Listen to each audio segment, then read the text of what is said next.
Organizational culture is defined as the behavior of humans within an organization, the shared values, beliefs, and norms which influence the way in which employees feel and act towards others in the organization. In essence, it is the personality of an organization, and the idea is that every organization has its own culture as a unique identity. While the existence of this concept of organizational culture is accepted, there do exist different viewpoints on what this culture is like. The main split is between the managerial perspective and the social science perspective. The managerial perspective believes there is a link between strong culture and organizational performance, while the social science perspective holds that organizational culture is an overused term and one that is not defined properly. The most effective way to summarize the differences between the two perspectives is to split them through their terminology. The managerial perspective would say culture has, whereas the social science perspective would say culture is. The managerial view holds that organizations possess a culture which can be controlled and managed. The culture is acquired by its employees and is handed over to the newcomers who have not taken part in creating it.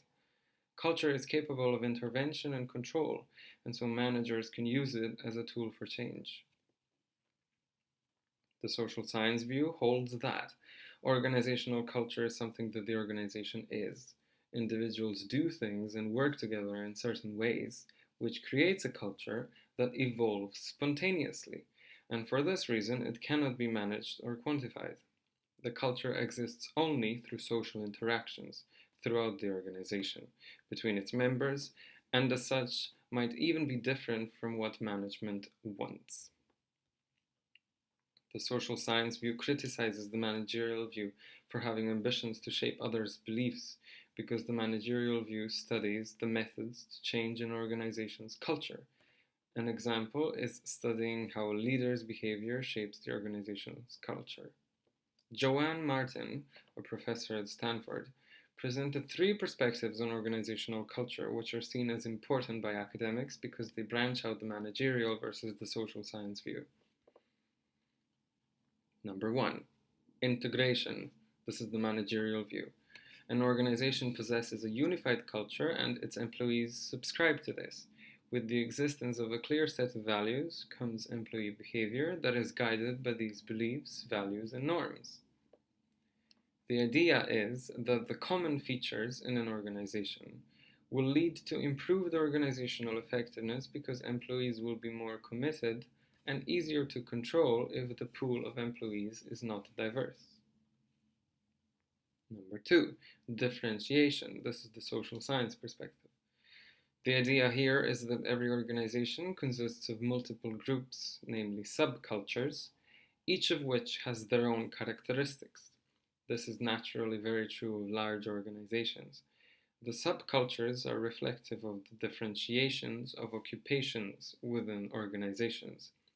This is caused by the range of occupations, as well as the geographical divisions and age.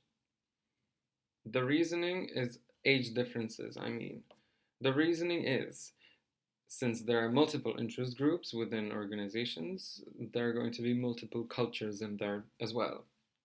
Cultural pluralism is a fundamentalist aspect of all organizations, according to this viewpoint. The subcultures are free to overlap and contradict each other. And thirdly, fragmentation. This is again social science. This perspective assumes the absence of consensus and inevitability of conflict, in a way building on the idea that there are subdivisions of cultures. This perspective sees organizations as a set of groups that are in nature supposed to be opposed to one another, but these are reconciled through managerial activity. These groups. An interesting feature of this perspective is that it sees conflict not as consensus, but as the norm within organizations. Just like the differentiation perspective, the fragmentation perspective dismisses the idea of there being a single culture.